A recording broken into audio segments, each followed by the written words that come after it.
Hello and welcome to the Formula WINOL podcast. My name is Torin, and as per usual, I'm joined by my two co-hosts, Tom and Ed. How are you doing today, boys? I'm doing great. It might be the last podcast we have, which is in the in the studio. We're done. Yes, we're going to retire. All retire after this. I mean, I'm only going home for a week. Retiring on that YouTube money. True. Yeah, we've made so much money that I we just don't don't think need we're to do even it on anymore. AdSense yet. No, we're not. No. But anyway, it's finally here, the Formula 1 2021 season. A great race. I did miss half of it, but I did get to watch qualifying, so I guess swings and roundabouts kind of, because usually I wouldn't watch quali. We'll just run through the weekend. We'll start with practice, we'll do the logical thing, then we'll cover a bit of Formula 2, because the Formula 2 was elite this weekend. And then, yeah, we'll just round it off with our driver of the day, stuff like that, chatting about it, you know. But I'll hand it over to Tom, because Tom has written a 1,500 word essay. Yes. So this could be a very long podcast indeed. I was saying in the group chat, I wish I was like this for my actual work and not Formula 1. Just send but Brian your long hey form, ho. and it's just a list You of guys Yeah. do work? I probably could. I mean, I don't do work anyway, but hey ho. So yeah, I had no life over the weekend. I watched pretty much everything that was on track. So that meant I watched most of practice. There wasn't really too much going on, to be honest. As usual, FP2 was, you know, as it always is, the most representative session when it was darker. There was a lot of soft laps in all practice sessions, actually, that was quite surprising. Whether because they'd had testing at the same venue, they'd already gotten used to running the other compounds. But yeah, there wasn't really too many like crashes or mechanical problems. Kimi dinked his front nose in FP2. But other than that, yeah, it was just Max dominating, really. He was fastest in all three sessions. There was a little bit where they talked about this is actually a really interesting story, because I watched Ted's Notebook last night and he talked about this. And apparently during the practice sessions when Vettel was out doing laps, he noticed that they were practicing to do the flyover with the plane. And he sort of came in the pits and he said to he went off and spoke to Stefano Domenicali, the main boss of F1. He's the F1. He's like the boss now. CEO of F1. The CEO. And he talked to him and he was like, I don't really think this is a good idea. It's wasting fuel. It's not good for the environment. Is there anything we can do about this? And surprisingly enough, there was. He talked to Stefano talked to Gulf Air. And Gulf Air said, yeah, we can change it to a more, you know, renewable fuel source. They decided to use biofuels for the fly past, which, you know, that's pretty interesting story that wasn't talked enough about. Breaking news, F1 driver complained about fuel wasting. Yes, I know, right? Damn. Yeah. I thought you actually had breaking news for a second. I did. Turns out Fernando Alonso's brake failure, spoiler alert, in the race was caused by a sandwich wrapper that got caught in the brakes. Love to I can't see tell it. if you're being serious. or not. I've just genuinely read genuinely that. serious. I've just read that. And the boat blocking the Suez Wait, Canal is free. What's the source? Trust me, bro. Or It was on Instagram, which means it's true because it's on the internet. because everything we see on Instagram, Every is single true. Formula 1 Yes. fan page we see is absolutely The source is factual. completely factual. Really? Yes. Really? Really. You're dressed like ketchup today. Thank you. I am valid as hell, bro. We're 2 minutes into the podcast and we're already off the rails. What are rails? We could go into why we're off the rails, but won't. We're not going to. Yeah. Formula WINOL off the rails, we just start skating. So yeah, other than that, Merck were still struggling with the balance in practice, which was actually surprising because they were able to get it sorted for the qualifying and race. There was also something that they talked about which I thought was very interesting, which was they showed the new AWS graphic where you can see for some of the corners comparison between two drivers of where they're braking and where they're accelerating. And it was very interesting. Daniel Ricciardo, the latest of the late breakers, they showed a graphic between him and his teammate Lando Norris for I'm not sure what corner it was. But I think they actually did it for a couple of corners, and for both of them, Lando was braking actually later than Daniel, which is very surprising. It's what happens when he gets in a new car. Exactly. Do you remember his first season at Renault when him and Hülkenberg were really close because he just couldn't. He just struggled. He didn't have the balance of the car yet. Yeah, Next season he'll be better. absolutely. I think you're Probably even next race, to be fair. Yeah, Well, next season he'll move to another team again. I mean, nice joke. Albon still won't be on the grid. What's your point? I'm not wearing the Albon cap. I'm not an Albon fan. We're already getting into this. For God's sake. There was a lot of it in the group chat Yeah. yesterday. Let's put it that way. But yeah, I mean, 5 minutes ago. Mercedes, yeah, as you say, they struggled to find that sort of balance, and then they just pulled it out in qualifying almost. Ferrari did as well in Q2. Yeah. Because everyone else was trying to do strategy, and Ferrari were like, we may as well win a session. I mean, I think it's a really good point that you made. I think it was in one of the previous podcasts that you don't expect any of the drivers that have stayed that have a new teammate. You expect the ones that have stayed in that team to win. Oh yeah, of course. So I think Lando will. I think it will be close, but I think Lando could possibly edge it. Be nice for Lando. He'll finally win a teammate battle for once. Yeah, I know, right? For once. He won the qualifying battle both years, I believe. Qualifying battle doesn't count. We're talking about points. You don't table. score points for qualifying. Yeah, this isn't be Formula fair. 2. No. Should score points. Pole should be a point. Well, I was going to say, I they think- should reduce the amount of yeah. points you get for winning races, I decided this morning. The gap's too big. Yeah. What is it? It's It's 25 and then... it's seven 7 point point gap. difference, and then it's 7 It's points to 18, second, isn't and then it? 2 Yeah. points to third. Yeah, should it be should be four. like 20, 18, 15. I'd say if And then as it 22 is. and then 18 and 16. Yeah, 4 points Or is something like that. good. Yeah. But anyway, we're getting totally off topic. Should we move Um, on to quali? yeah, let's do 'Cause that quali. was about it for Q1, matches. I was gutted because I wanted to see Vettel Yes. actually get a chance to. Yeah, he had a shocking weekend. And did you see the thing Oh, with that the was mini funny sectors to as Not well? his own fault. You're so biased. Your agenda is so clear. I find it funny. Your agenda is clearer than this ball. To make it clear, I just held up a Buxton water bottle, which is completely see-through. Great joke. Lovely. To be Lovely fair. banter. Alright, agenda aside, I still find it funny. Yeah, I mean, the Mazepin bit was kind of Mazespin like... spin is like right on the racing line, just Yeah. randomly under braking. And it wasn't Hella once, it was sus. twice. He did one before that Yeah. as well. Yeah, I didn't laugh when he crashed, because I was like, oh, we've seen a Haas go off in that corner Yeah. before. This is It looks, uncomfortable it viewing. looks bad at first, and then did And then on the quite bad replays, he was already. going so slow, and it was like, there's no way. Yeah. That's just a ridiculous... Like, how do you Yeah. do that? But He did stinky winky. All right. So with the one thing that I wanted to say about Vettel was in the I don't know if you saw, but they have a it's some part of like analytics where you can see the they mini break it down, sectors. don't they? Yeah. And he went was, I think he was purple. purple in a few. Yeah, so during yellows. it so would have that's been what caught him. interesting to see what he could pull out. I really want to see him and Stroll, where they are in terms of battling each other. How close that battle is going to be, whether Vettel's going to wipe the floor of him or whether Is Stroll's... Ocon exposed, or do we give it a few more races? I mean, Or do we put Zhou in that car now? I think Lingard. it's hard because Ocon, along with Vettel, didn't have a representative qualifying. Not at all. You Not don't even a know where race he either, would've- because he got caught up in so much in that Yes, race. yeah. Yeah. And so I don't think we can quite slander him yet. I'm not quite sure on race pace where they were both trouble-free and both on similar compounds, where their pace were. So I think we leave it a race before we start. Yeah. slandering Well, I think we Ocon, have to get to really. about mid-season before we can start Yeah. looking at driver Yeah. individual performances. Absolutely. I actually disagree with that in a positive way, because I know we're not meant to be getting on. I know, me being positive, it's crazy. Whoa. Tom's about to have a seizure. Over Yo, there. this is a I know Formula we're One not meant first. to be talking about the race till a bit later on, but I need Tsunoda getting points in his first race. That needs Absolutely. mentioning. Absolutely. Well, it could be your driver of the day. Could be For later on. You'll maybe. never Shouldn't know. be, Well, you but will know. could be. Ooh, it shouldn't. Shouldn't be. It's Ooh. Well, one I of, there's already a very know. obvious candidate for that. I already isn't know there? who my driver of the day is. So. But yeah, I mean, other than that, the I think this was Q1. The Hasses they just looked far off, even with Mick. I'm not sure what the delta was, but it was a good gap to anyone else in front of them. Sainz was actually almost knocked out, which went kind of under the radar. He almost got knocked out of Q1.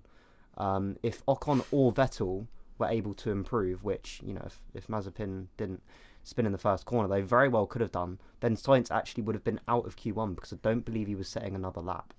It was very close, wasn't he? He was right on the bubble. So he got quite lucky. Russell, as always, Mr. Saturday, great job. P13 in Q1, half a second ahead of Latifi. I mean, just class of his own, really, in that Williams. There was also the reason why Sainz wasn't setting another lap was because he had an engine problem. So he kind of conked out. I'm not sure what corner it was, but it was about halfway around the lap. Wasn't that also what got Vettel the penalty? Yeah. Yeah. So there was a yellow flag there as well. So he was very lucky actually to be able to carry on. and be able to make it.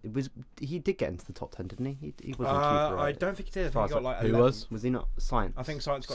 Science finished 8th, so he qualified 8th. He finished Really? the same place where he was, yeah. Yeah. Because he was on the same row as Lando, and Lando was 7th, Ricciardo was That's 6th, right, yeah. Gasly 5th, Leclerc 4th, Bottas 3rd, Hamilton 2nd, Verstappen 1st. Yeah. And then sort of we move on to Q2.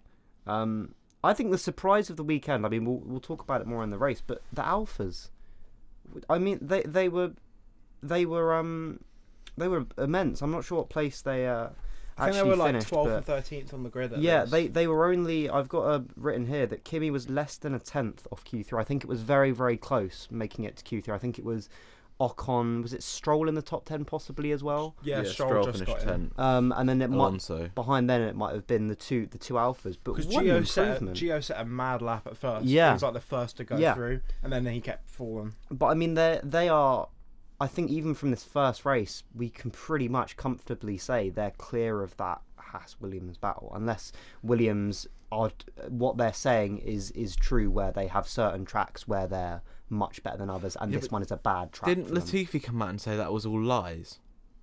It could be. Because I swear one of them said it was true. Or maybe it was Latifi said it was true and Russell said it wasn't. And no, I think Russell said they built the car strategically around certain tracks, and then Latifi said no, it's just by accident. But then who's doing better in the qualifying?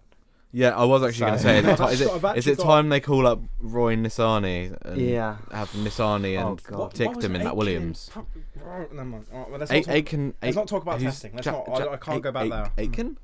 Funny, shut up. Who's Aitken? I've got an shut up. I've got an interesting stat. He had about WTF1 in his car for a while, didn't he? I've Go on, got Ed, an sorry. interesting stat about Q2. The lap that George Russell set in Q2 was actually slow enough for him to qualify last if it was in Q1. He set like a 1 Really? minute. I saw it was like a 1 minute 33. But then I think he knew.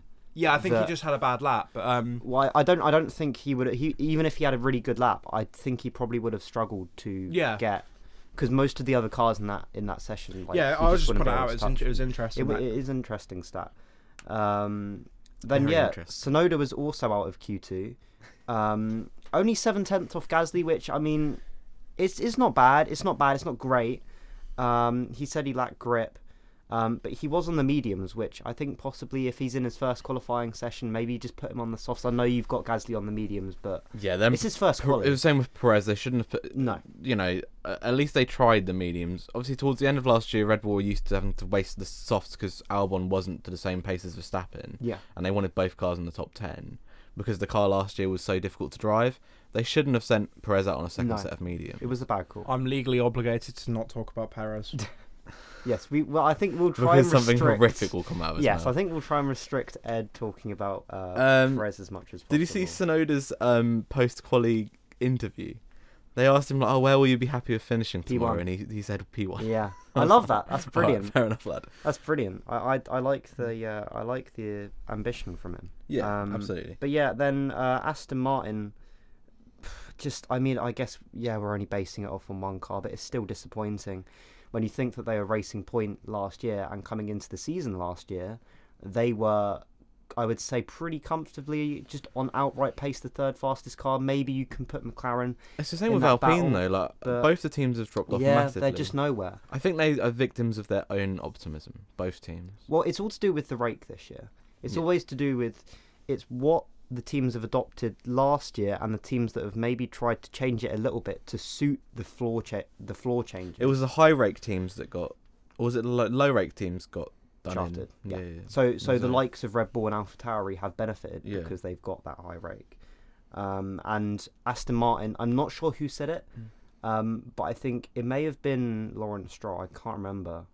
I might be wrong there, but they said that they're losing 1 second a lap because of their I low think it rake was Otmar, philosophy. because It Otmar might was have been Otmar. Otmar was complaining about it. So Yeah. was Toto's. They both said like the rules are out to get They them. do seem very angry. I'm a little with bit suspicious of AlphaTauri. I do think there'll probably be an appeal at some point this season about it. it. Yeah.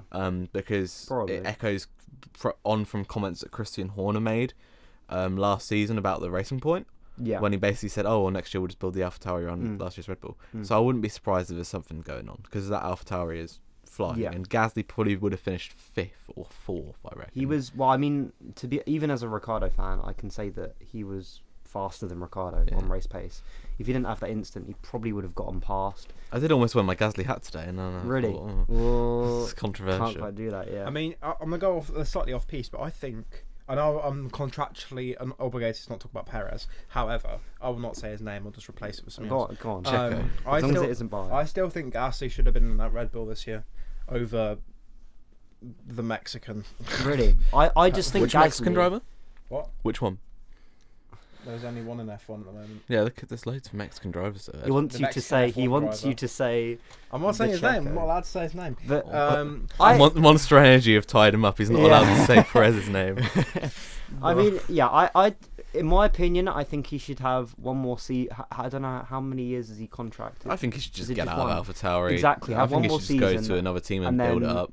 I think Ocon will get the boot this year, and then him go to Alpine. Everyone, ever since that one rumour came out that Nico Rosberg started last year, I think it was at Mugello, Right. there was, as soon as Rosberg kicked that off, everyone's just been convinced that Gasly's going to end up at Alpine. I mean, I don't it's know not why. necessarily Alpine. It's just wherever there's an opening in one of those midfield. Or I don't see him going to a top team. I don't think he can. Lots I think of he people- needs to prove himself in another midfield car. There's a lot of people who still think Russell and Ocon will end up as teammates at Mercedes. I have got a Not spicy. Ocon, Russell I've got, maybe. I've got a spicy take. Oh no. I think no. it's not too spicy. I think Sainz is going to have a bit of a stinker at Ferrari. I think he's only on a 2-year A contract. career or like a season? A stinker at Ferrari. Just next is this contract. He's got 2 years, right? So both seasons, you're saying? Yeah, I think he's have a stinker. He's not going to get renewed. I think Gasly is going to go to Ferrari. It could be. I mean, That's mad. I could Could see you it imagine? happening. I could see it happening. That's not too much for That spicy would be take. epic. I'd be a Um, Ferrari fan again. That'd be weird. I haven't been a Ferrari fan in long.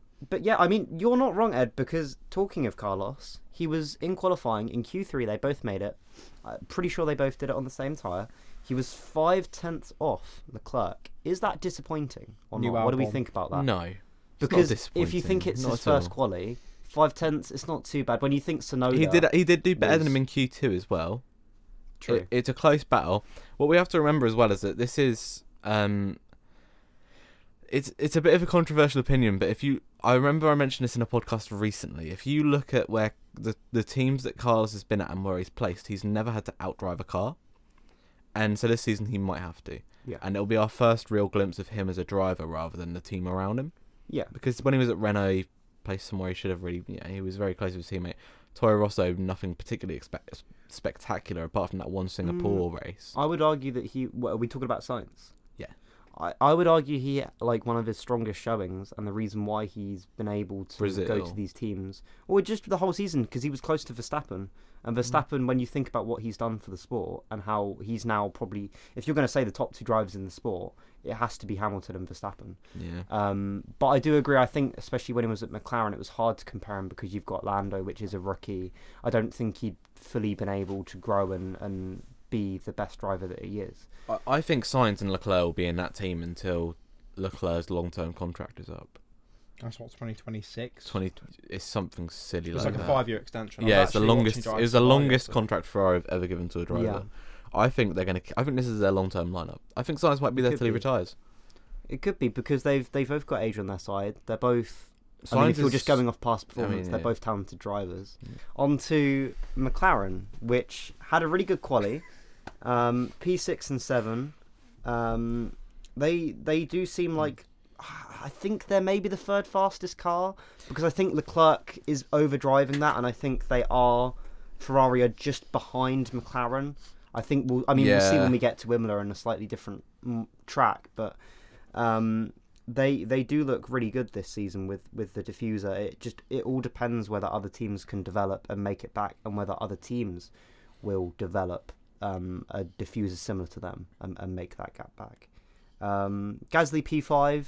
I mean, it's Gasly. It's him and an AlphaTauri. At Bahrain. What a performance! Yeah. P5 Got jinxed to there. get ahead of both McLarens. That is possibly the performance of quali, maybe, or at least one of them. Do you know what I find interesting? Because we were just talking about McLaren. Yeah. I thought about it. Do you remember when in the UK, we were pretty much divided down the middle whether you were a Lewis fan or whether you were a Button fan. And your personality could be totally assumed based on which one you supported. That's what it's going to be like with Norris and Russell in a few years. With Russell being the Button. Possibly. I mean, I prefer Button. No, did I say Russell being the Button? I think I did, didn't I? Yeah. That's what I meant, yeah. I mean, me personally, like, I like both of them, but I prefer Russell. I prefer Russell in terms of fan base. Yeah. Yeah, it's like... I'm not even going to go there. Anyway... Leclerc was P4. Yeah, I mean, just great performance. The power unit does look better, but we haven't quite figured out where their pace is. Ferrari, are they on par with McLaren? Are they slightly behind them, or maybe even slightly ahead? Who knows? I don't think they're ahead. No. I think Ferrari have lucked out with the power units. Yeah, because their power units improved and their aero can't get much worse. So. They kind of lucked out with this new regulation shift. But yeah, and then onto the top three. Bottas. Can we even say top three anymore? Because it's Bottas is so far behind the other two. Yeah, I mean that's what I was going to come on to. He was a couple of tenths off Lewis, which when he said in an interview after qualifying that his car was set up for race pace, but in the race didn't really challenge. I mean, yes. The Mercedes said that on his second stint he was going faster than Lewis, and yes, I know he had the problem in the pit stop. But when this is supposed to be the year that he's being selfish and he's making that challenge, and I mean, how long has he been? He's been there since 2017, right? Yeah, He's had long enough to bed himself into that team. Should have been Verline, by the way. Quite possibly should have been, because I like Verline and I think he should be an F1. But yeah, I mean, we'll get on to him in the race, but it was disappointing. Lewis was second.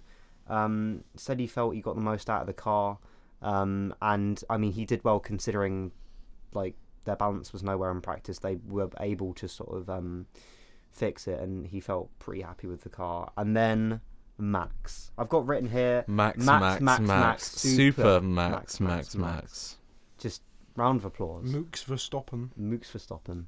Yeah. What a performance. P1, he was how many tenths up? Was it 3 tenths up on Lewis? It was something tiny. Which could have been a tenth more, because apparently he lost a little bit of his floor, the sticky uppy bits. I don't have sympathy for that. I don't have sympathy for poor Max, he lost his floor. He drove over the curb like a it was his fault quite recklessly. But I mean, yeah, when you think it could have been a tenth more, I think Christian said. Yeah. And then I've got a photo here just to round up qualifying, that I thought was quite interesting, which is a 2020 versus 2021 qualifying comparison. All of the teams have lost time, obviously, due to the floor.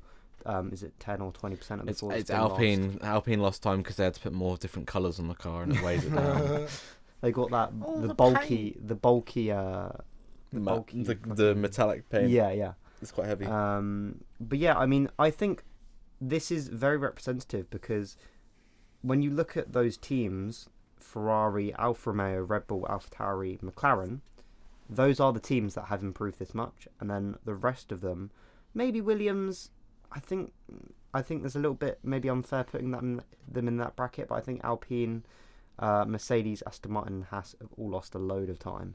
And the Mercedes one is quite surprising, actually, how much time they've lost. When you consider that everyone was expecting just this to be a continuation of last season, and Mercedes dominate.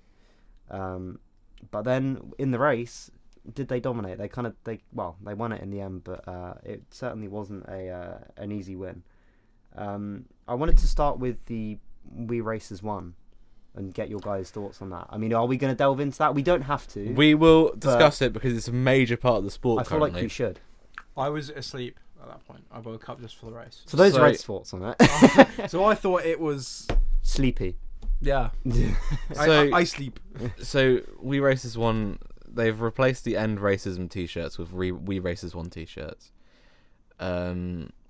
They've changed the layout, so instead of all the drivers looking towards the grid, they're looking towards each other, which is kind of good in a way. Yeah, I guess it's more equality with each other. Yeah. Not equality, solidarity rather. I feel like the excuses that Formula One put out are a bit wishy-washy, saying, "Oh, now the drivers will," because last season they announced, like, "Oh, the drivers will take the knee or whatever," Yeah. and now it's like, "Oh, the drivers will show their own sign of solidarity." So it's basically or whatever. excusing the ones. Just that... excusing the ones who don't want to do it, Yeah. because big brands and conglomerates and big sponsors don't want their drivers doing it. Yeah. I was surprised that I think some drivers changed their decisions and decided to stand now. Were there any that stood and last season and then took the knee this season? Because I wasn't really No, keeping I think it track only on went the other way.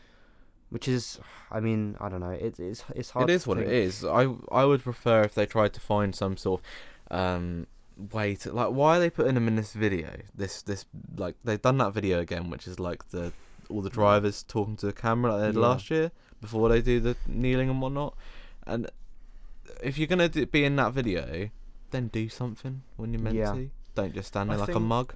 I didn't watch, obviously, but I think my opinions on the whole thing, they stay the same. I think getting to this point now, it's even taking the knee is just seeming a bit empty. Yeah, no action's being, like with and that's not a bad Zaha thing to in the say Premier either. League.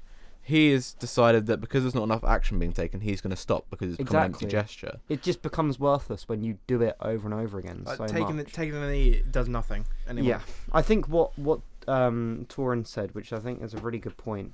They need to find something that all the drivers can agree on and they can all do together, because even if they're all standing, it comes across as a much, much, much stronger message than if, you know, there's 4 or 5 of them kneeling and the rest are just standing, because it's awkward. But yeah, it's really hard because it's a touchy subject. It's, you know, you don't want to say something and then it come across in a bad way, but I think they do need to find a way to fix it. I think what they've got now, it's good that they're trying to tackle it at the very least, but they do need to find something else to do, and it does need to be improved. I do have one more point on it on kneeling, and I think this is more on sport in general, the sports that are taking the knee. I think at this point they probably all need to stop, because if you think about how it started with Colin Kaepernick trying to fight systematic racism in American football and in America in general, and he lost his job for that. He's unemployed. I mean, Nike pay him loads in a sponsorship. Yeah, no one would take him for season after season. Now all of a sudden it's the thing to do. Everyone's loving it, and now everyone's hating it because it's just empty, or half the people don't do it. People are lazy too, aren't they? Like they wanted to hop on a trend and be, you know, because they thought it was the right thing to do, and they didn't want to get in trouble for not. It almost got to a point where it was like society would judge you if you didn't. Yeah, so and then we've moved on from it far too quickly. People would feel bad for not doing it, and that's why they do it. Like, one thing that springs to mind, I remember there was that Blackout Tuesday. I felt like where you posted black photo on Instagram or whatever. Yeah. I felt like if I didn't do it, then people would think you're racist. Oh, yeah. So that's why I did it. I didn't do it to help the cause. I did it because I felt like I was going to get attacked. For it. Yeah. So we're probably getting a bit off topic here, but I mean, it is a good discussion. It's a very broad discussion topic, obviously. It's worth having, because if we don't have these conversations, who will? Yeah. I mean, it's the first race of the season, so it's going to be brought up. Whereas when we get to the other race of the season, when we've seen it multiple times, it'll probably be like, oh yeah, we racers won again. But yeah, onto the race. Before even the start of the race, Vettel was given a 5-place penalty for ignoring the yellow flags twice, I believe. Yeah, do you think that was fair? Do you think it was not fair? I haven't ignoring seen yellow flags. onboard footage. I know. I haven't either. I don't think he slowed down for Mazepin. Well, he got a purple mini sector, that says it all, and the rest of them were green as well. Like, it's not like he slowed down. He didn't have any yellow sectors. I can understand his frustration though. Like, you're like, I'm in the drop zone. I need a lap, and the work and rookie just spins at the easiest. But do you remember when Bottas was like in the grandstand in Mexico and Max got pole and he went into the conference and was like, oh yeah, I sped up, and he lost his. If he'd have just kept his mouth shut, he'd have got it. Yeah, he'd have got pole. But I mean, the thing is. I mean, what difference does it make? It wasn't necessarily a bad decision from Seb, because he's either starting, was it P18 he was at the time, or P20? What kind of difference is that going to make? I mean, yes, it's points in his penalty license. But whatever. He's not a driver who gets many points. Exactly. So he's quite fortunate. So it shouldn't affect him. And then we came on to the formation lap. We were all like getting hyped, getting excited, and then the camera switches, and one of the Red Bulls has decided to conk out. Could you and imagine of that course, was Max? it's the second. Could you imagine? Yeah, that Vettel was 2016 again. Oh God! I saw the Red Bull. And I was like, no. Please, I remember. Yeah. I remember Vettel 2016. And then saw the It was helmet. I was awful. like, phew. Oh, it's okay. We're Yeah. good. But I think it The was still- Albon agenda is Yes. coming I out think strong, I remember. boys. It I is. remember posting the vindication. You gif did, from, and then that aged 99. like milk. It aged The like, milk it in your aged fridge. Like, it Yes. aged, literally, Yes. it aged like milk in my fridge. 2 months or gone off milk. paprika and Chinese five Paprika spice in my coffee. Nice, The lovely, context yummy. for that is not needed. Yes, no, it's not. I don't drink that. But yeah, I mean, super, just so unlucky. For Totally Checo. off topic. How much would I have to pay you to drink paprika coffee? 20 quid. Done. Really? Like the whole No, well, no, it would have to Well, be are like we a talking, sizable amount. Are we talking like he's veg- drinking like the whole? We're talking like, you know those big bottles you get from Tesco of water that are like 5-litre kegs? And you want me to down that? No, I don't want you to 5 down it just in a litres. day. 5 litres of paprika coffee. That much coffee, I'd be off the walls. He- Let alone he paprika. would. We can get a decaf. What's the point of decaf coffee? There's That's paprika like, in it. that's no. Paprika Decaf is enough coffee as is the worst thing known to man. is enough as it is.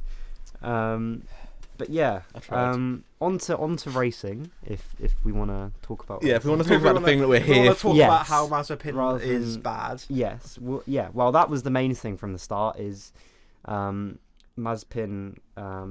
Just Like, seemed like he had no grip. Is it? Well, I mean, we'll come on to this when we talk about what happened to Mick. Is it driver error or is it the car? Because the same thing happened to Mick, and that's I think he's a good. I think personally, You know I think what's Mick's funny? a good driver. So, I mean, you look at Stan Twitter, and it's like, but even without Stan Twitter, Yeah. he won that F2 championship. I noticed my agenda. I think it's a bit I of both. noticed it on Sunday. I had an Had to awakening. reel it in. I was sat there and I was like, Mazepin's just put the throttle down and he's spun on the curb. How do you do Yeah. that? That's ridiculous. And then Mick did it. I was like, this Haas car must be really unbalanced. And I was Yeah. like, oh my god, what am I Hang on a doing? second. Yeah, and this is what I think it is. Both instances. So obviously Mazepin had it at the start. Mick had it, I believe, after the. Turn Was there a 4. safety car? Yeah, it was like Yeah, the it first was lap off the straight car after. at So turn cold, 4. both on cold tyres. That's what. So we got to ask the question: have the drivers not been able to warm the tyres up enough, or is it an inherent problem with the car where the car is bad at warming up tyres and getting them in that zone? I think for me it's neither. I think for me it's they both spun on getting on throttle. Like Yeah, Mazepin maybe a bit further in the Mazepin's throttle. was. Bit too eager. I mean, Mazepin's Yeah. was in a really silly place as well. Yeah. So car placement's a big part of it. Obviously, Mick's was. But he wasn't in Mick traction did zone. kind of like a Vettel 2019 without the Hamilton there. Yeah. Which like that's quite easy to do at that corner. Like that is a hard corner. Yeah, and with the headwind as well. So like, I would argue that Mick's is a lot more excusable. Yeah. And I'd Yeah. say he's But I still still a. think both down to rookie mistakes. Yeah. Oh, of course they are, yeah. But I think It could be a bit of Nikita both. Mazepin is just Ricardo Rosset and reincarnated. Not even that. Tacky, no. I know. Takinoe has He's a meme legend. quality. He's a Yeah, legend. he's like Ricardo that Rosset sounds was like a Ricardo Rosset once tried to drive through a grandstand to get back to the pits. He's just a safety hazard. That sounds like I just said Nikita Mazepin was a legend. Jeez. All right, we know what Ed thinks. Oh, Big big Talking fan. about RAF pilot Nikita Mazepin. Yes. But yeah, there were some good starters. Great start for Vettel, up 6 positions, which I guess you kind of expected him to go forward. Raikkonen up 3. I think Giovinazzi continued his good starts. I think he maybe moved up 1 or 2 places. Leclerc was able to get ahead of Bottas, which I was very happy with, actually. And then we had the epic Ricciardo and Lando battle. I was terrified. I was just hoping, please do not crash. I was kind of hoping Lando would crash because then Ricciardo would be more likely to get a podium. I Hope like hope is the wrong word. I mean, if there was a collision, I would hope that it would only take one of them out and not both. Because even if it was Ricciardo, which I would hate because I'm a Ricciardo Lando fan, would get, yeah.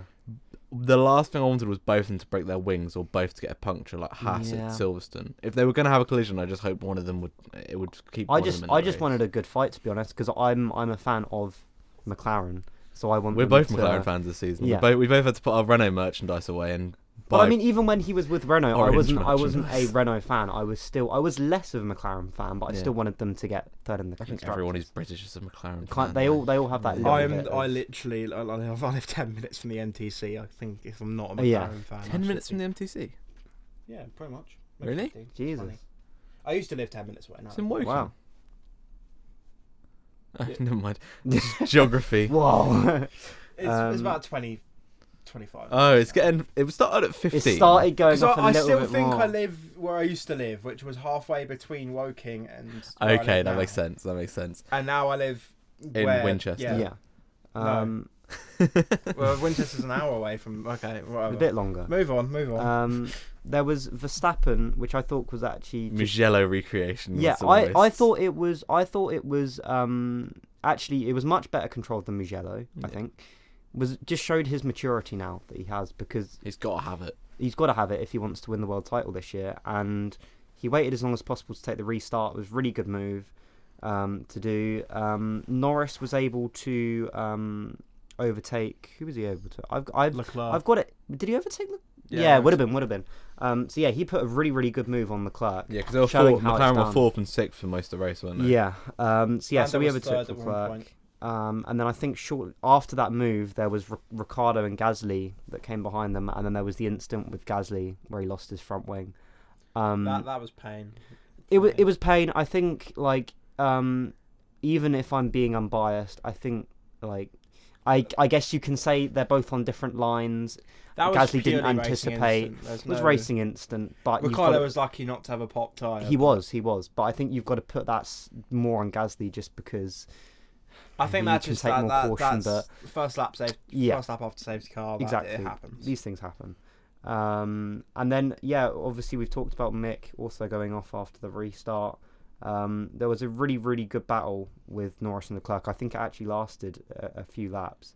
But yeah, Norris was up to P4 where he'd finish. Really good race by Lando. W's. He got past Leclerc and then just was pretty much a boring race for him. Was able to bridge quite a decent gap to Leclerc, which I didn't expect him to do. It's about 10, 15 seconds. Yeah, at the end of so I think he's definitely has a shout for driver of the day, just because it shows how much he's been able to, like Max, mature, and be able to just have a solid weekend. third season maturity. Yeah, exactly. But yeah, Mercedes decided to blink first. They pitted. I don't know if they pitted both first, but I know that Hamilton came in. Red Bull left Verstappen out to extend the stint, which I thought originally, I was in the group chat like, what We all thought it was ridiculous. have they pulled a stinker again? I mean, it did ultimately cost him the win. In the end. Yeah, But yeah.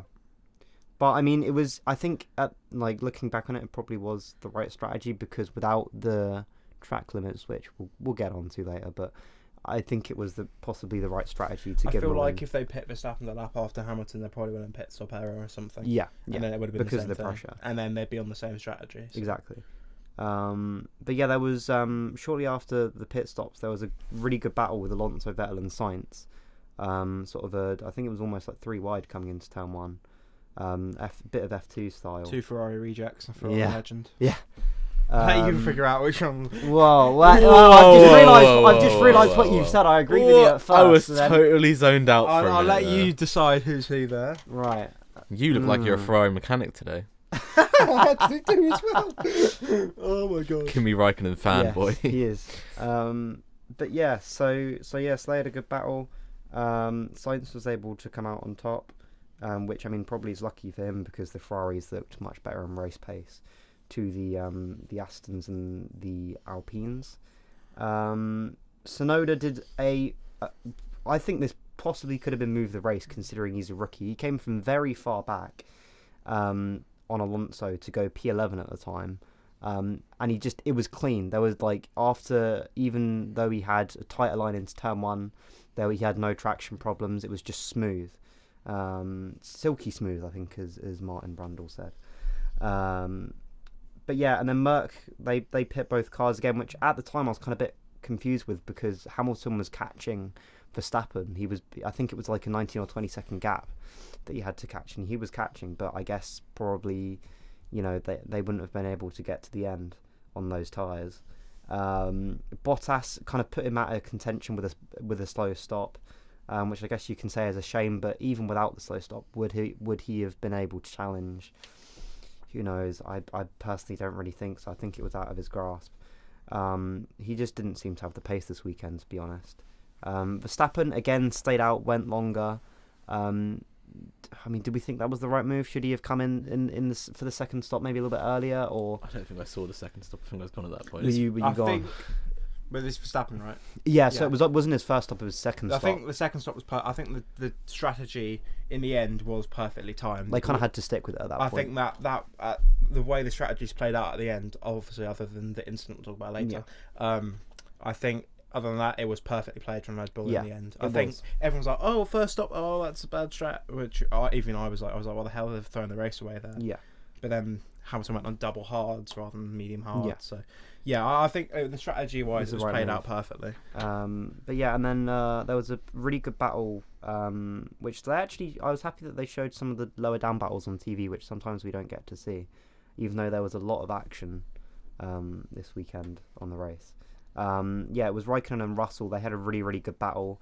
Raikkonen was able to pass on the outside of turn 4. There was a lot of overtakes there this weekend in F1 and F2. That feels like it's almost a better overtaking opportunity now than into turn 1, because we saw a lot of drivers that would...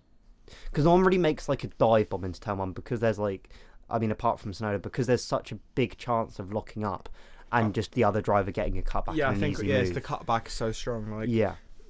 Making a move into turn 1 is a bit of a stupid move now. Yeah, especially when now there's a lot of drivers that, is it underbraking? Maybe a split second underbraking, but they'll make that dart to the right just to cover it off at the last second, which I'm not entirely sure if I'm happy with.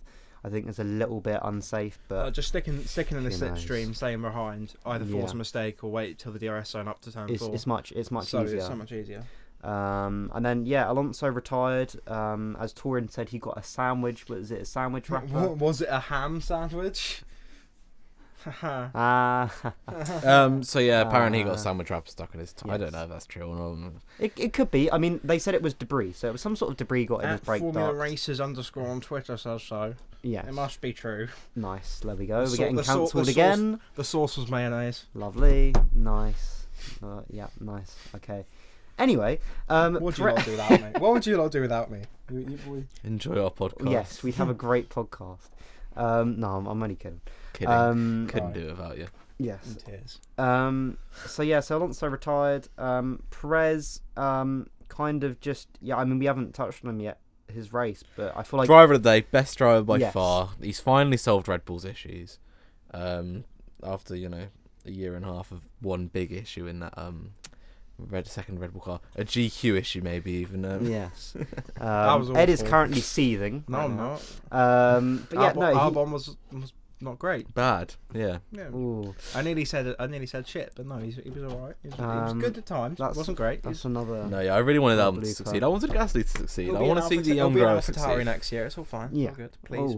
Gasly and of course you can't really get. I was going to say Gasly and I almost said Gasly and Albon and AlphaTauri last year, and I remember that they actually like an actual I driver. nearly said helmet marker have some vision. I was like, wait, no. Ooh. Oh my day. Okay. All right. Oh my god. I didn't mean it like that. Okay, that's another tick of how many times we've gotten cancelled in this podcast. I'm going to transition it on to talk about Perez even more because he came on. He didn't let the pit lane start get him down. Really great comeback to cut through the field. He was P4 before he made his stop, and then dropped back to P14 maybe, something like that. Cut through the field again on much fresher tyres. He did what Albon couldn't. His best. Nice. Lovely. Nice. Great agenda from you two. It's from the Alpha Max Nova things where it's like now time to do what Gasly couldn't. My best. Really? I haven't seen that. It's from the 2019 season review or whatever. Yeah, the Le Greg or whatever. Le Greg.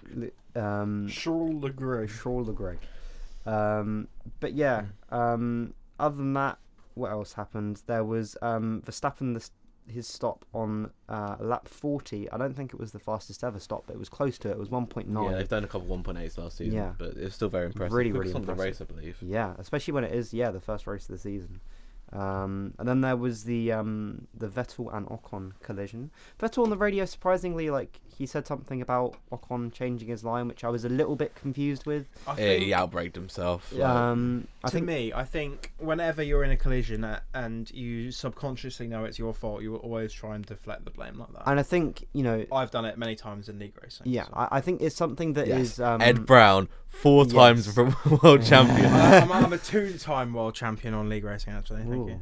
Actually, no, three-time champion. Not two, three. Don't disrespect him. Don't disrespect the goats. 2 different leagues. Let's go. Yeah. One only had 3 Ed races. is in a different league, you could say. Yeah, I'm built different. He is built different. But yeah, I think that is, even just being unbiased, I feel like maybe that's something that we've noticed Vettel do a lot over his career. He'll have an instant which, is his fault or is a 50-50, and he'll blame it instantly on the other person. Yeah. But then after that, in the interviews, he seems a bit more chilled out. He kind of realises often that, maybe it wasn't, Yeah, and it takes us back to 2019 when Lewis was being criticised for what he said, and then he stood up for Lewis saying, if you've put a microphone in the footballer's mouth, do you think he's going to stand up? It's fair enough. They said, if I walk up to you and punch you in the face, you're not going to go, oh, that wasn't very nice. Yeah, exactly, which I think is a really good point. So I don't really get too annoyed when Seb does it, because it's in the heat of the moment. The race drivers, the adrenaline's going. Do you know what my stat of the weekend is? Go on. This is a really good stat. Valtteri Bottas was in the pits for longer on his second pit stop than Nikita Mazespin had of an F1 race. That is just it's beautiful, isn't it? Elite behaviour. It is. But yeah, and then other than that, the last thing that we've really got to talk about was Hamilton. I mean, forgetting the battle that they had in the controversy. You can't. It's got to the point now where you cannot deny that he is one of the greatest of all time, if not the greatest. He is the greatest of all time. When you think about how he was able to stretch those tyres, there was a very long time where Verstappen was the Lewis got a message on the radio saying he'll be there in 10 laps, and Brundle said, he'll be very surprised if it was 10 laps. It was more like 15. He put on lap 40. I don't think he actually got there until, was it lap 52, 53? He was able to stay out of DRS. It was in that just over a second. He was able to stay like that for a long time. Obviously, he made a little bit of a mistake. He had the lock up, whatever. These things happen. And then we get on to the Verstappen-Hamilton battle, which was what we all wanted to see. It was what we'd been hyping up since the start of the season. I know it was controversial, but it was action, and it delivered. Do you know what? Here's the interesting thing that was the first place my mind went to when I saw what actually happened, which was like 2 hours afterwards. I bet if we counted up the amount of time Lewis gained from taking that line... I've seen it. He track extended there 29 times during the race. Yeah. If you consider the milliseconds he would have saved doing that, I reckon Max probably would have won. Exactly. If they took that as a penalty, it would be like a 2.3 second penalty or something, but Max would have won the race. Now this is to get technical. This is something that again from Ted's notebook. Nice. He talked to Will Buxton, and Will Buxton had talked to Michael Massey. Now this is something very, very interesting that in the rules it's a bit of a grey area. Now Massey said to Buxton that you can go wide in turn 4 on your own. It's why we didn't see too many laps being cancelled in qualifying. We saw maybe a couple. The problem comes where it's in wheel-to-wheel combat and you're considered to have a lasting advantage. It's where Norris, where he initially made the move on the clerk, the first time he attempted to go around the outside in turn 4, the clerk squeezed him out and didn't give him any room, and Norris backed off because he would have be considered to be getting a lasting advantage because he would have made the move off the track. I personally think that's unfair because the other driver, they're probably going to be on the curb. They're not giving them else anywhere to go, but it's the rules. If we're just looking at it from the rule standpoint, that's what it is. But when you consider, it's classed as a lasting advantage. That's a very grey area. What is considered a lasting advantage in wheel-to-wheel combat?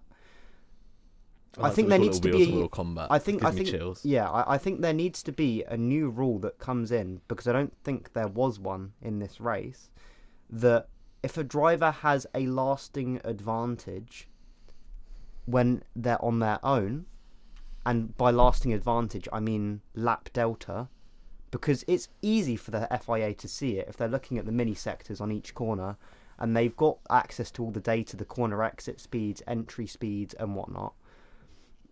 They need to make that a thing, because as you say, Ed, 29 times, it's a bit of, like what's going on here? There's a massive discrepancy in the rules, just because the rule applies when it's wheel-to-wheel combat and not when you're on your own. I don't think it's really fair. It's like being offside with your arm in football. Yeah. It's one of those things where it's a really, really interesting conversation. I think I don't think it was the right decision. I said this when I put it on my story, and I said the battle was really, really good, and at the end of the day it was action, which is what we want. It was it was a spectacle.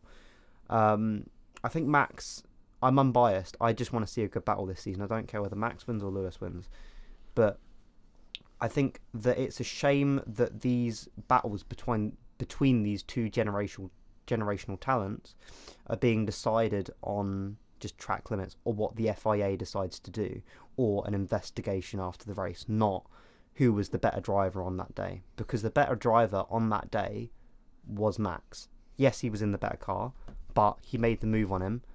Lewis was on the curb. He didn't give... I think Lewis had almost two... I think he had 2 wheels off the track and 2 wheels on the curb. So Max, unless he's backing off, he doesn't have anywhere else to go. His nose was in front. You could argue it's Lewis's corner because he's on the inside, but the faster route in wheel-to-wheel combat is on the outside, so I would almost argue it is Max's corner.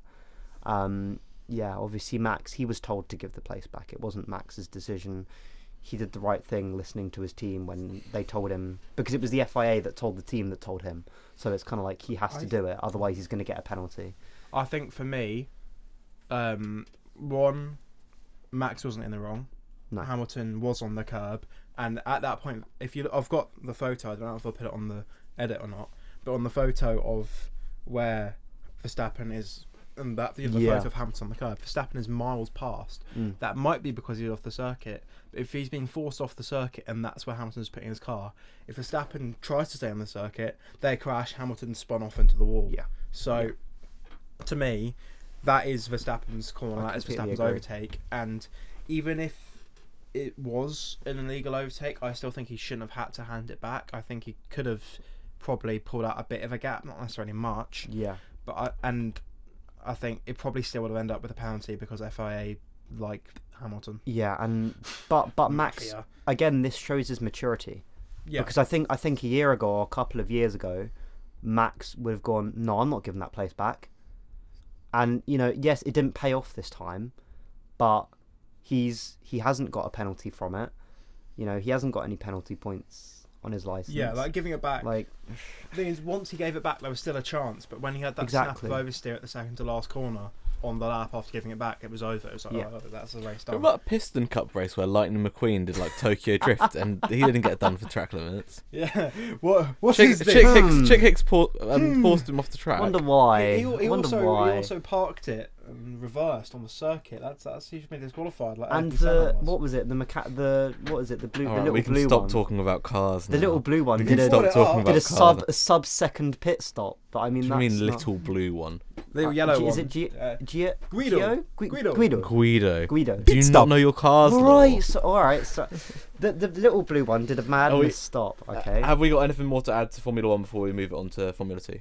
We have the team by team analysis. We've pretty much done that. Do we need to do team by team analysis? We've pretty much we covered don't have everything. to. There's not really much. Ferrari's faster than you'd think. Mercedes slower than you'd think. Red Bull faster than you'd think. And they had the right strategy. Haas the worst. Haas are the worst. Sandwich bag and Alonso. I don't think we need to go into as much depth in Formula 2 as you've done. No. Alpine and Aston are disappointing. Basically, that's the main points I think. And Alpha are faster than we think, and those are the main things.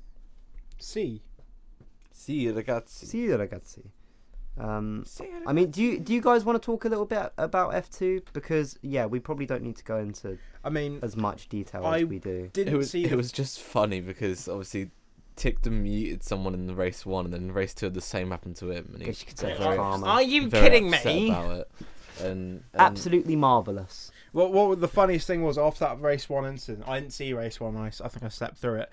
But then you see him on Instagram, like defending himself under the comment section of the F2. I mean, it's like, just you I am concentrating. I'm just giving my point of view to random people on the internet. We are rent free in your head, fella. That's the biggest. Bottas did that though, don't you remember? It's on Drive to Survive. Yeah. The night before Russian Grand Prix. Yeah, I watched that yesterday actually. During my all nighter, I watched a bit of. Was that because of the Heat were playing? No, I just couldn't sleep. Nice. Heat play tonight. So you won't be sleeping tonight either then? No, I'll sleep tonight. But anyway, moving on from Ed's sleep pattern. Sleep pattern? What's that? This is the thing about social media, and it's why we see people stepping away from social media. Really, I don't know. It seemed odd to let someone get under his skin when he had another race later that day.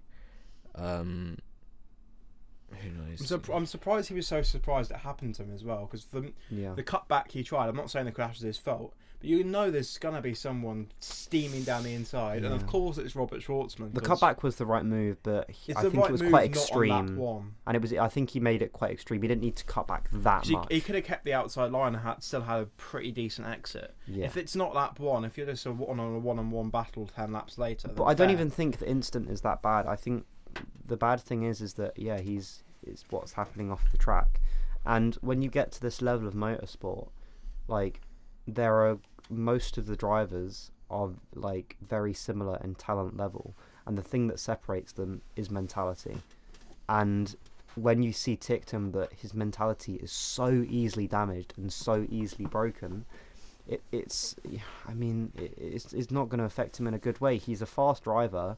We've seen it. He can have really good races, which he had in I think it was the feature race where he almost won it. But he just needs to stop letting other people get in his head almost, and I taking do to an things extent too feel seriously. sorry for the lad, because he has been through quite a difficult. Yeah. His whole career has been a difficult sort of flow of events of being dropped and getting in fights with sponsors, and then doing a few crashing people off. A few irresponsible actions, of course. So I do feel sorry for the lad. But if there isn't, if you don't get to Formula 2 without being a controversial figure, I think we've all learned now. Yeah. Either talented or controversial. There's one of those two. Yeah. Who are you stroking your chin about? I'm agreeing with you. He's just thinking. Okay. I was like, who is Ed about to have a hot take about now? Yeah. No. I do kind of back Piastri for the title. I back. I mean, it's Joe, Piastri, and Schwartzman. Hive. I think let's ignore the massive run through that I've done. I had a question here, which was who are the title favourites? Which I think I think there could be quite a few. I think Piastri is a shout. I'll have a hot take. Go on. Not Schwartzman. I don't think Schwartzman will. No. I stinker around 1. I would honestly agree with you. I thought before the season he was going to waltz it, and he was just going to. I think. Smash the way he finished the season last season, he started so well, and he had an absolute stinker in qualifying the rest of the season. Yeah, and he still isn't getting it right. Obviously, didn't he spin in qualifying that brought the red flag? I can't remember. His car broke down. That wasn't his fault, to be fair. But even then, he get crashed off in race 1, and then he hit He hit. Ticktum. I only said his nickname. Nice. He hit Ticktum in race 2, and I didn't see the feature race either, but I don't think I'm not sure, but I don't think he really did. I don't think he did great either. I think Piastri is going to show him absolute levels. I think Piastri is a bit of different gravy. I think he's good. Saw him in British F4 a couple of years ago. And when you think as well that I'm not sure what the championship standings are, but it could have been an even bigger. I know Piastri was leading by 1 point going into the feature race. But yeah, obviously you got spun off. I'll get that up for you now. Actually, that would be good. Whilst you're doing that, I want to say that probably because I've got another question here. Driver of the weekend. I think my driver of the weekend and another championship contender is Liam Lawson. Didn't really watch much of F3. I'm not sure where he finished last season in F3. I think he had a bit of a stinker, to be fair. Did he? I think because it's hard to have a good season in F3. For being real. Well, it's kind of like I would compare it to Moto 3, where it's just there's so many cars. There's so many cars. To be fair, I watch about as F3 as I do MotoGP. So Moto 3 I'll only ever watch F3 one if I'm not busy, and two because there's just like 30 cars. Yeah, the same as BTCC. There's always carnage, and it's slipstream. It's overtaking. Huh? If Sophia Flash was back this season at F3, I'm not sure. That'd be funny because she crashes a lot. It's funny. Oh, nice, right? Okay. Anyway, I've got the standings up if we want to quickly go over that. Yeah, sure. Let's go Joe is showing massive levels. He's performing. Joe with 41 points. Lawson second on 30 points. Deruvila third on 28 points. Piastri fourth on 21 points, and Tictum is somehow fifth with 21.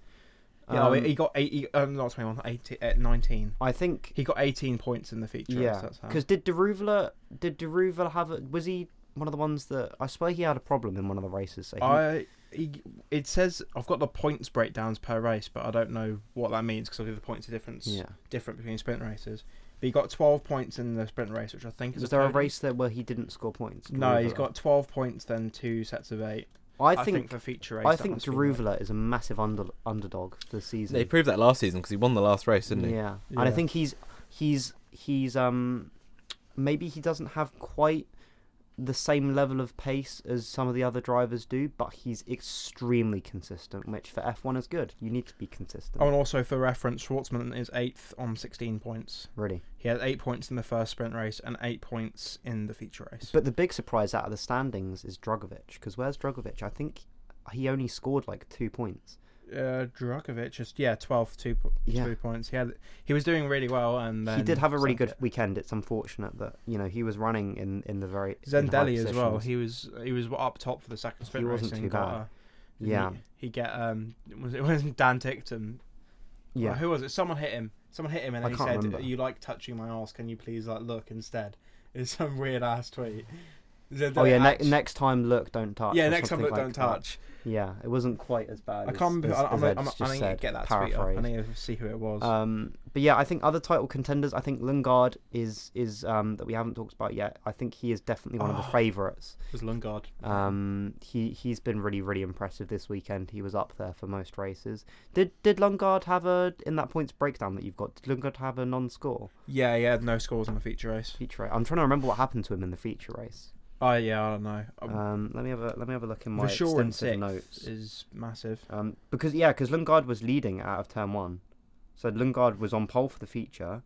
I'm trying to see if I thought Joe was on pole for the feature. No, it might have been Joe. Yeah, it was Joe because the qualifying was for the feature. Oh right, so I think Lundgaard was on at least the front row. Yeah, Lundgaard was second or third. I think. I haven't got anything here that he's Lundgaard was. Oh, he was given a 5-second penalty for safety car infringement, which.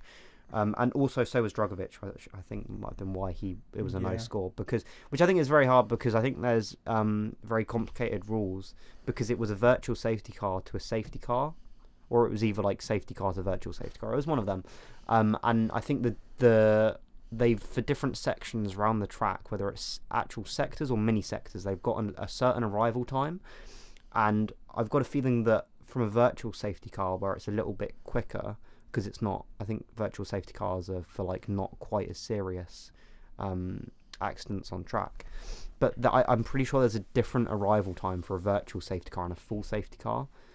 So that may have caught them out, which is it's a bit unfortunate. It's a bit harsh, but you've got to play by the rules at the end of the day, and the rules are there to keep everyone safe. It was Zendelli who tweeted the thing about TikTok. Yeah, it was Zendelli, right? Lundgaard. Sorry. Yeah. Lundgaard. I was trying to figure out who hit him, not who said it. But I think a couple of other drivers that I want to talk about, which actually surprised me and really, really impressed me, was I think Armstrong.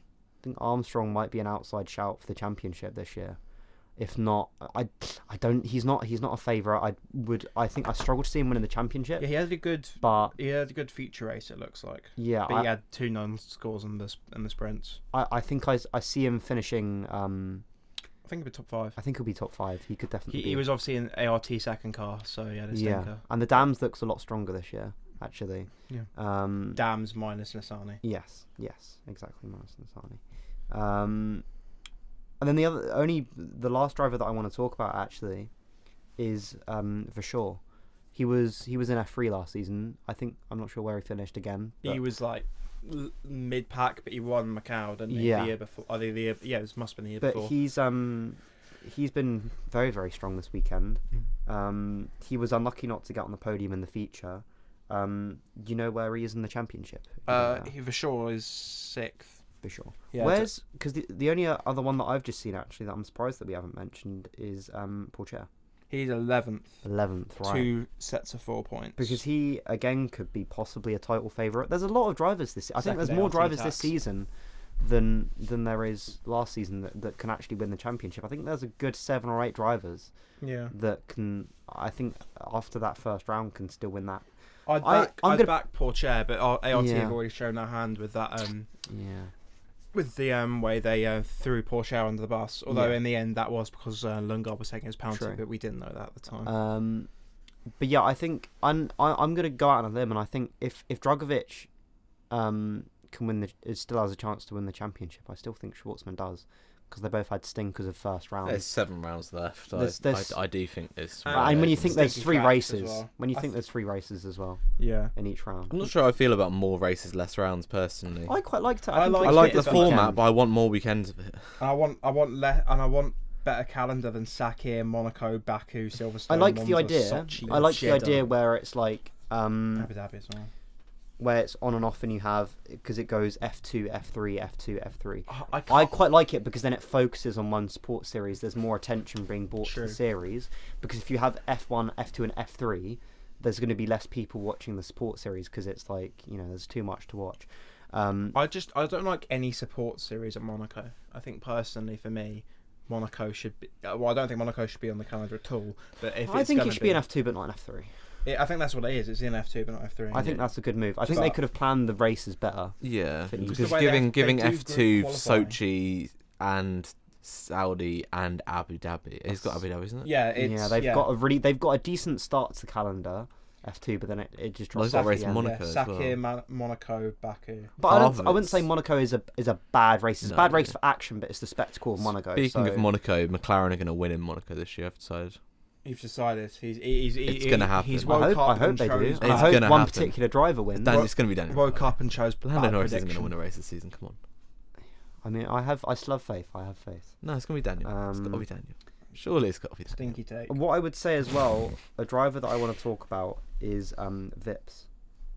Because he had, I'm not sure if he scored many points this weekend, but he was really, really unfortunate. He had really bad luck. He scored a big fat 0. He scored 0, but the reason was because he was disqualified from quali after a breach of technical regulations, which wasn't his fault, had nothing to do with him. He was able to, and the reason why he didn't score any points is because he got into 10th, I think, on the first sprint race. It was a really, really good recovery. Back to 10th from last place, which I think is 22nd for race 2. I'm not sure quite what happened in race 2. I think they got caught out because of the safety car. Then, I think he got hit or spun or something. Possibly, yeah. Wait, let me have a look. I'm pretty sure he got spun around at turn 1. That rings a bell.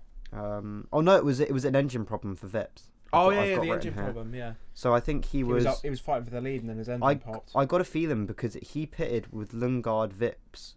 Sorry, he pitted with Lundgaard and Piastri under safety car for new tyres, which, if you remember from the second sprint race, Piastri and Lundgaard, they were the ones that catched Joe and had the fresh tyres. So Vips could have won. I think Piastri still won that because Piastri was about to overtake Vips anyway. I think Piastri had overtaken Vips. But it still would have been at least a 4th. Yeah, would have been at least a podium, I think. Yeah. So I think Vips possibly still an outside shout for the championship. Apart from that, I think that's probably the main contenders there, really.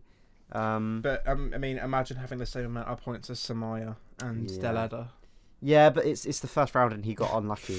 Do you know what I mean? Let me have the agenda based joke. We're gonna let Ed have the agenda on that one, but I think it's hard to say. I think I mean, we've talked a little bit about Tictum. I don't think I'd really see him winning the championship. Beckman as well. He got a podium in sprint race 1, which is pretty good for his first ever race in F2, which, again, I didn't really watch much of F3, but I don't think he really set the world alight in F3 last year. So it was good for him to sort of come out of the woodwork and show himself and his talent. Yeah. But yeah, I mean, I guess, do you guys have anything else to say about F2? Your drivers of the weekend for F2? I can't really think of what it was. So a lot of the drivers did really well. Just any driver.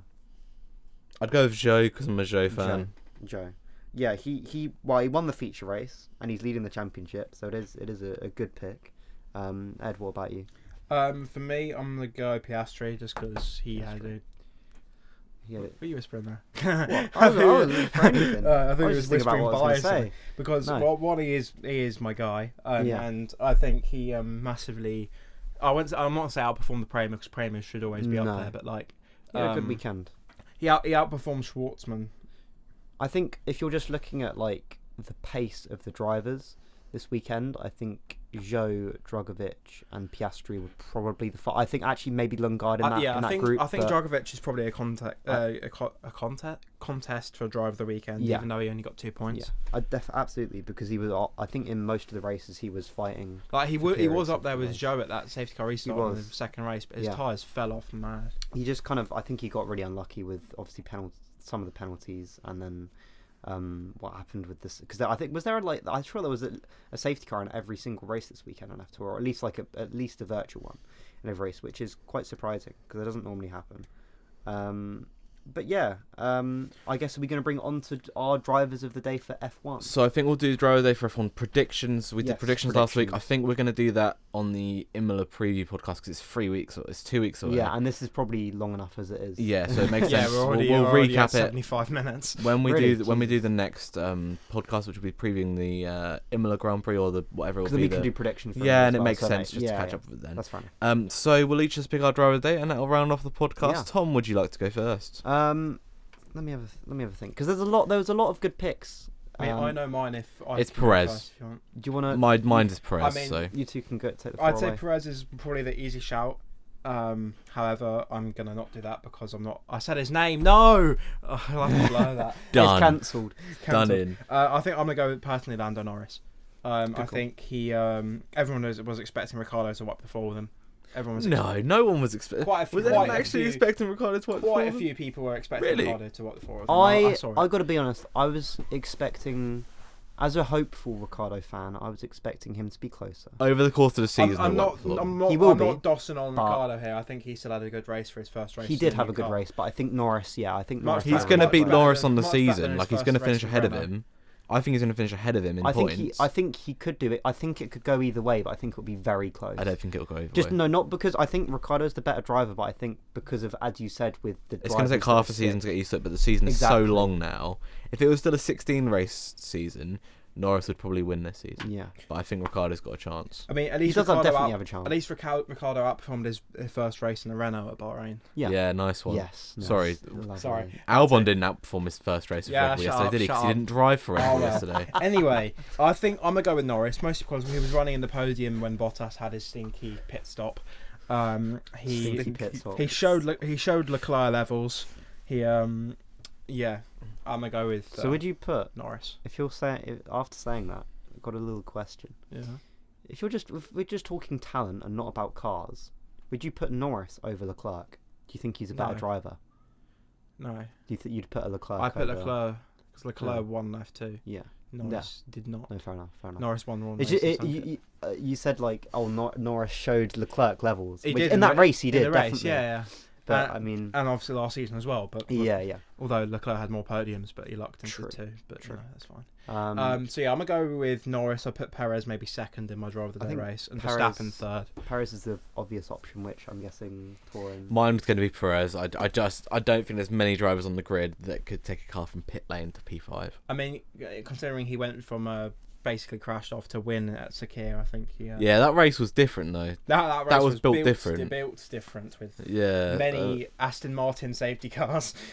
Yeah, and it was it was like the race of the season really last season, but the race of the season that left me wanting to cry. Albon fan, Perez wins. Well, how do you think I feel? Ricciardo should have won that race, but Renault messed up his strategy. Yeah, pain. But it was still, even though I wanted Ricciardo to win, it was still really good to see Perez win. When you think about what it just should have done that 8 years ago, but he's got a job. Nice. Not really a bottle job considering he stole Albon's seat. But it meant he drove into the gravel at Malaysia 2012. Nice. But we move. Nice. But Albon drove into GQ. Nice, lovely. What I was going to say, don't say Paris. What I was going to say is that just to end on that comment with it fits the storyline very well when you consider that Perez saved Racing Point really, and he was able to keep all those guys and gals in the factory and keep them in a job, and then he was able to pull off a wonder win and get that Red Bull seat. For me, I think there's two more, I think, for me, obvious options of driver of the day. I'll say one, and I want to mention the other one. I'm going to go with Yuki Tsunoda. Qualifying, he was 7/10 off Gasly, but he was on a medium tyre, so it put him in really good stead for the race. Although, actually, no, sorry, that's wrong, because he got knocked out of Q2, so he could start on any tyre. But the race, he was really good. He had a pretty bad start, which he was annoyed with himself with, which I think is good, because it shows that he's a perfectionist. He wants to do well. He was able to cut back through the field. He didn't really have too many heated battles. If he made a move on track, he'd make it stick. He wouldn't be fighting with them for a few laps. And a good overtake on Alonso, and then finished in P9 ahead of Stroll. Which I know that AlphaTauris have the high rake, and they have they possibly are faster than Aston Martin. But to finish ahead of Stroll, which, whatever you think of him, he's had how many seasons in F1 now? Did he come in 2017 he came into? Was it 2017? It's the start of his 5th season. Yeah. So when you think about a driver as experienced as Stroll in his 5th season, and then a driver in his first race, he did very well. And I don't think he was that far off, possibly off Sainz as well. I'm not quite sure. I could be wrong there. And then the other one, really, to round it off, that I think we have to mention as driver of the weekend. Yes, you can say he bottled it with the understeer, but it has one of them has one of the drivers of the weekend. It has to be Max Verstappen. When you think about he came first in all the practice sessions, qualifying, testing, most of the race, the whole race. But I think. And again, this is me being unbiased. I will say I'm not a Max fan. He deserved to win, in my opinion. You're allowed to have your own opinion, but there are. There's got to be some. Fans, yeah. There might be a few, but yeah, he was able to show his. I think he didn't win, but for me, it really showed how much he's come on with the safety car restart, with the giving the position back when he was told to, which I don't think he should have done, but again, that's that's a conversation for another time. But he showed his maturity by listening to his team, and at the time, he did what he was told to do, which was the right thing. This is going to sound really random, but there's something different. Something hits different about it being an English driver or a British driver versus a driver with a German or Dutch accent. It's Formula One. There's always a driver that's got a German or Dutch accent up there. Or Austrian, I guess, if you want to include Niki Lauda into that fold, because they're quite similar. German accents, language, really. Yeah. But that's my point. There's always a driver in a title battle, more or less, who's got an accent, other than with Bottas. But it's not even really been a title battle. Senna Bottas, Vettel, Senna Prost. Yeah. Well, yeah. That's kind of maybe. But you look at Schumacher and Schumacher. Although Hakkinen. Hill. Yeah, I guess Finnish. But there's a lot of instances where it has been Brit Schumacher, Vettel. Yeah. That's actually a really good point. Hawthorne, Moss, Fangio. He's showing off his. Now we're knowledge. throwing it back. Jesus. Anyway, on that note, I think it's time we end this podcast. Before we go back to the 1950s. Thank you very much for listening. If you're still here, I doubt you are. No. But the next podcast won't be as long, I promise. Enjoy your life. Enjoy your weekend. No, week. Sorry. Well done, Tom. It's Monday. We're actually recording this on Friday. We're just making random guesses at everything. Yeah, we just got everything right, you see. Yeah, we're that good at predicting. Anyway, cheers. See you later. Bye.